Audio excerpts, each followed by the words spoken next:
Hi అండి, welcome to my channel laddoos cookings. అందరికీ నమస్కారం అండి. ఈరోజు వీడియోలో హెల్తీ రాగి పిండి లడ్డూలు అండి. ఇవి తినడం వల్ల మన ఒంట్లో బలంతో పాటు అలాగే బాడీలో ఎముకలు స్ట్రాంగ్ అవుతాయండి. ఈ లడ్డూస్ని అన్ని ఏజ్ వాళ్ళు తినొచ్చండి. అలాగే పిల్లలకి ఈవినింగ్ టైము స్నాక్స్గా కూడా చేసి పెట్టచ్చండి. ఈ లడ్డూస్ని చాలా అంటే చాలా హెల్తీ అండ్ టేస్ట్ కూడా చాలా బాగుంటాయండి. ముందుగా నేను ఇక్కడ ఒక కళాయి తీసుకొని అందులోకి ఒక కప్పు రాగులు తీసుకుంటున్నానండి. రాగులు లేని వాళ్ళు రాగి పిండితో అయినా చేసుకోవచ్చు, కానీ రాగుల్ని ఇలా వేయించుకొని చేసుకోవడం వల్ల టేస్ట్ అనేవి చాలా బాగుంటాయండి. ఇలా 2 లేదా 3 నిమిషాలు బాగా వేయించేసుకోవాలండి రాగులు వేగాయంటే నోట్లో వేసుకొని 2 తినడం వల్ల టేస్ట్ తెలుస్తుంది బాగా. అలాగే అదే కళాయిలో 1 కప్పు శనగగింజలు తీసుకుంటున్నానండి. శనగగింజలు పై పొట్టు చిట్లేంత వరకు బాగా వేయించేసుకోవాలి. ఇలా వేయించుకొని పక్కన పెట్టేసుకోవాలండి వీటిని కూడా.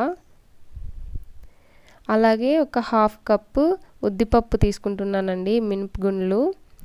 వీటిని కూడా బాగా కలర్ చేంజ్ అయ్యేంత వరకు బాగా వేయించేసుకోవాలండి. ఇక్కడ నేను చూపిస్తున్నాను కదా, ఈ విధంగా కలర్ చేంజ్ అయ్యేంత వరకు వేయించేసుకొని పక్కన పెట్టేసుకోవాలండి వీటిని కూడా. ఒక మిక్సీ బౌల్ తీసుకొని ఇప్పుడు మనం వేయించి పెట్టుకున్నాం కదా, ఇవన్నీ వేసేసుకొని మిక్సీ పట్టుకోవాలండి మెత్తగా.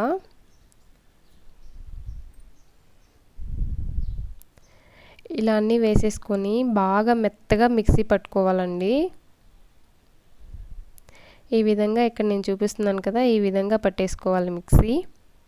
ఇలా మిక్సీ పట్టుకున్న దాన్ని ఒక ప్లేట్ తీసుకొని అందులోకి వేసేసుకోవాలండి. ఇలా వేసుకున్న తర్వాత ఇక్కడ ఉంటలు ఏమీ లేకుండా ఇలా కలిపేసేసుకోవాలి. ఇలా కలుపుకొని పక్కన పెట్టుకొని ఒక కళాయిలో ఇందులో నేను ఒక 4 టేబుల్ స్పూన్స్ల నెయ్యి వేసుకుంటున్నానండి. ఇలా నెయ్యి కొద్దిగా హీట్ అయిన తర్వాత ఇందులోకి నేను డ్రై ఫ్రూట్స్ తీసుకుంటున్నానండి. జీడిపప్పు అండ్ బాదం పప్పు ఇలా మిక్సీలో వేసుకొని కచ్చాపచ్చగా కొట్టేసుకొని తీసుకుంటున్నాను. ఈ డ్రై ఫ్రూట్స్ వేసుకోవడం వల్ల టేస్ట్ అనేవి ఇంకా బాగా వస్తున్నాయండి లడ్డూస్కి.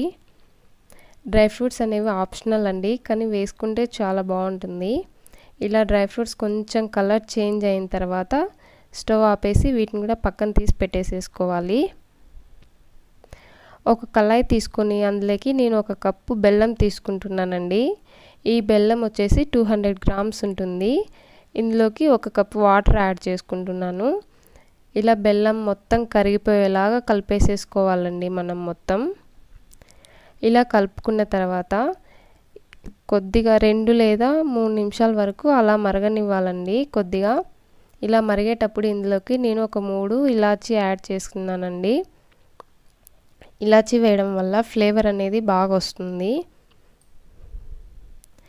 ఇలా 1 నిమిషం మరిగిన తర్వాత స్టవ్ ఆపేసేసుకొని పక్కన పెట్టేసుకోవాలండి. ఇది పూర్తిగా చల్లారిపోవాలండి. ఇప్పుడు ముందు మనం మిక్సీ పట్టుకున్నాం కదా, ఇందులోకి డ్రై ఫ్రూట్స్ని వేసేసుకొని బాగా కలిపేసేసుకోవాలండి మొత్తం. ఇక్కడ నేను చూపిస్తున్నాను కదా, ఈ విధంగా కలిపేసేసుకోవాలి మొత్తం అంతా కలిసిపోయేలాగా.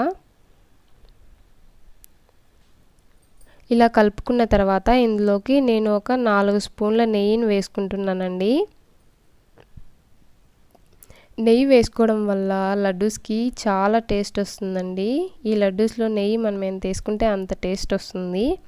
ఇలా మొత్తం నెయ్యినంతా పిండికి మొత్తం కలిసిపోయేలాగా బాగా కలిపేసేసుకోవాలండి ఈ విధంగా.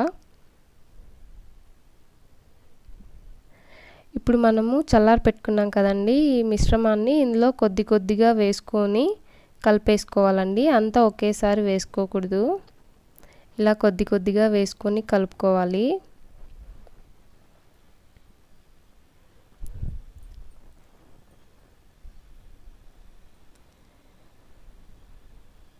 ఈ విధంగా కొద్దిగా వేసుకొని కలుపుకుంటూ మనము లడ్డూస్ చేసుకోవడానికి సరిపడేలాగా చేసుకోవాలండి. ఇక్కడ చూడు నేను చూపిస్తున్నాను కదా, ఈ విధంగా ఇది పర్ఫెక్ట్ అండి. ఇప్పుడు కొద్ది కొద్దిగా తీసుకొని మనం లడ్డూస్ లాగా చుట్టేసుకోవాలండి. ఇక్కడ నేను చూపిస్తున్నాను కదా, ఈ విధంగా మనం చేస్తూ లడ్డూస్ని చేస్తే రౌండ్ షేప్లో పర్ఫెక్ట్గా వచ్చేస్తాయండి లడ్డూస్ అనేవి. అదే విధంగా అన్నీ చేసేసుకోవాలండి. చాలా అంటే చాలా హెల్తీ అండి లడ్డూస్కి. అలాగే జుట్టు రాలిపోతున్న వాళ్ళకు కూడా చాలా బాగుంటుందండి, జుట్టు పెరుగుతుంది. చూసారు కదండి నా ఈ వీడియో. మీకు నచ్చినట్లయితే ప్లీజ్ లైక్ చేసి, షేర్ చేసి, సబ్స్క్రైబ్ చేసుకోవడం మాత్రం మర్చిపోకండి. అలాగే మీరు కూడా ఈ లడ్డూస్ని ట్రై చేసి ఎలా వచ్చాయో నాకు కామెంట్ చేయడం మర్చిపోకండి. Please subscribe my channel Laddu's Cookings.